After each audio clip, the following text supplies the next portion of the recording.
Bienvenue à tous, chers abonnés, sur votre chaîne d'information préférée, le Panafrica.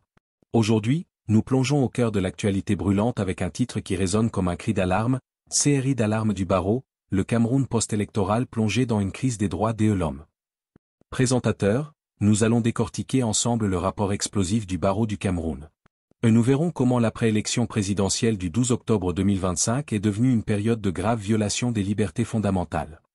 Nous reviendrons sur les arrestations ciblées de figures politiques et d'activistes, mais aussi sur l'impact dramatique de la répression sur les citoyens ordinaires, ces petits commerçants pris dans la tourmente. Et enfin, nous analyserons les tragédies, de l'assassinat d'un député à la mort d'une enseignante, et pourquoi le Conseil constitutionnel est aujourd'hui le dernier rempart face au chaos. Présentateur, avant de commencer cette analyse cruciale, un petit geste pour un grand encouragement. Si notre travail pour vous informer de manière détaillée et objective vous est utile, s'il vous plaît, donnez-nous un pouce bleu. C'est notre seule rémunération et cela nous aide énormément. Et si ce n'est pas encore fait, abonnez-vous et activez la cloche pour ne jamais rater nos prochaines mises à jour exclusives. Présentateur, sans plus tarder, si tout est prêt de votre côté, on peut commencer cette plongée au cœur de la crise camerounaise. C'est prêt? Vous pouvez enchaîner directement avec le corps du reportage que nous avons rédigé précédemment. Yaoundé en Douala, alors que le Conseil constitutionnel est sous le feu des projecteurs pour proclamer les résultats de l'élection présidentielle du 12 octobre 2025, le Cameroun est secoué par une vague de violence et de violation des libertés fondamentales. Le barreau du Cameroun a lancé un signal d'alarme retentissant, dénonçant la dégradation de la situation sécuritaire sur la scène politique nationale, et les violations flagrantes des droits de l'homme, qui émaillent la période post-électorale. L'analyse de l'ordre des avocats révèle un pays en pleine tension, où l'exercice du droit démocratique se heurte à une répression ciblée et où les institutions elles-mêmes sont attaquées. Le droit bafoué, arrestations ciblées et dégâts irréparables. Le barreau met en lumière des actes d'une gravité exceptionnelle, touchant à la fois les citoyens, les politiciens et le patrimoine judiciaire de la nation. 1. La sanction des manifestations pacifiques, un droit inaliénable. L'une des condamnations les plus fermes concerne les arrestations en cours, qualifiées de ciblées et en violation des procédures légales. Pour les avocats, ces actions visent à museler toute voix dissidente. Concrétisation dans la vie actuelle, au-delà des figures politiques, le barreau souligne que des mineurs exerçant dans le secteur informel, petits vendeurs de rue, Bayam Selam ou sauveteurs à Douala ou Yaoundé, ont été brutalisés et arrêtés. Ces citoyens, souvent déjà précarisés, se retrouvent pris dans la nasse de la répression alors qu'ils tentent simplement de gagner leur pain. Leur interpellation, sans lien direct avec les manifestations politiques, illustre l'arbitraire et la confusion qui règnent dans les opérations de maintien de l'ordre. Le barreau rappelle avec force, le droit de manifester, est un droit universel et inaliénable. 2. L'attaque contre la justice, la tragédie de Tchang. Le barreau condamne, fermement les actes de destruction, dont l'incendie des tribunaux à Tchang. Les conséquences de cet acte d'anarchie sont perçues comme catastrophiques et durables. L'exemple crucial de la perte des archives. Dans la vie quotidienne des Camerounais, la perte des archives judiciaires, des documents d'état civil, actes de naissance, de mariage, et des casiers judiciaires représente un blocage administratif majeur.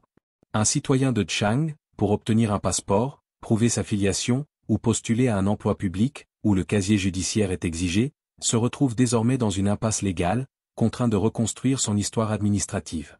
C'est la preuve qu'une violence politique ciblée peut paralyser des milliers de vies ordinaires. Des vies brisées, la liste tragique des victimes.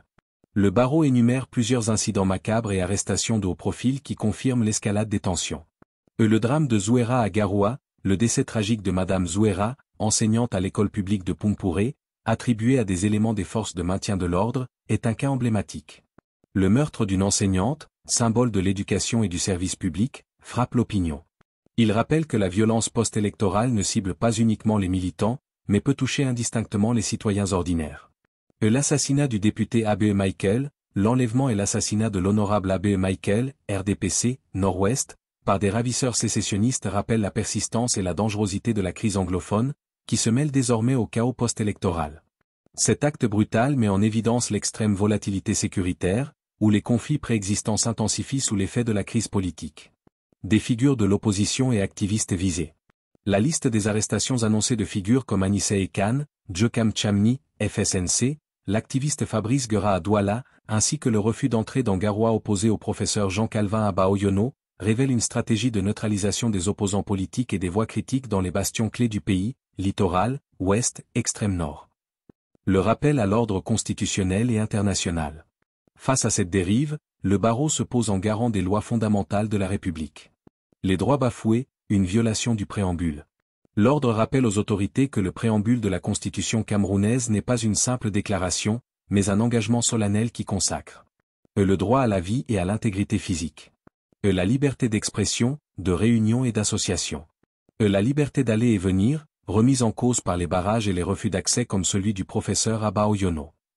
Ces principes, piliers de l'état de droit, sont également garantis par les instruments internationaux ratifiés par le Cameroun, notamment le Pacte international relatif aux droits civils et politiques. Appel à la retenue et à la responsabilité. Le barreau lance un appel solennel au maximum de retenue et de responsabilité, à tous les acteurs, rappelant que la paix qui prévaut dans le pays est fragile. La gravité de l'heure exige que les responsables mesurent, tout propos ainsi que les actions entreprises ou ordonnées. En conclusion de cet état des lieux alarmant, le barreau exige la libération immédiate de toutes les personnes détenues en violation des libertés fondamentales et des procédures légales. Le Conseil constitutionnel, dernier rempart? En ce moment critique, tous les regards convergent vers le Conseil constitutionnel. Le barreau lui rappelle sa responsabilité solennelle et historique d'assurer le calme et la paix.